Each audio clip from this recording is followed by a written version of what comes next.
When these Manila Bay photos circulated online, netizens were up in arms.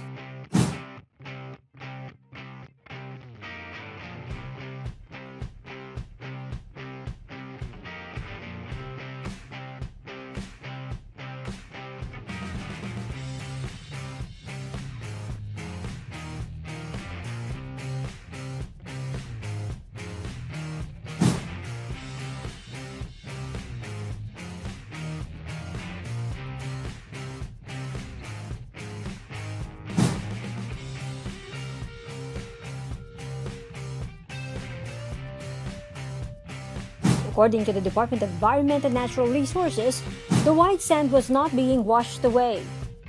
The sandbags serve as markers.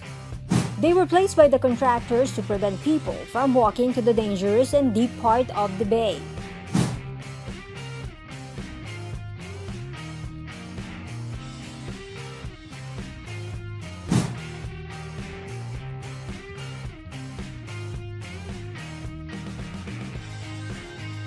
The official also told critics to just wait for the project to finish.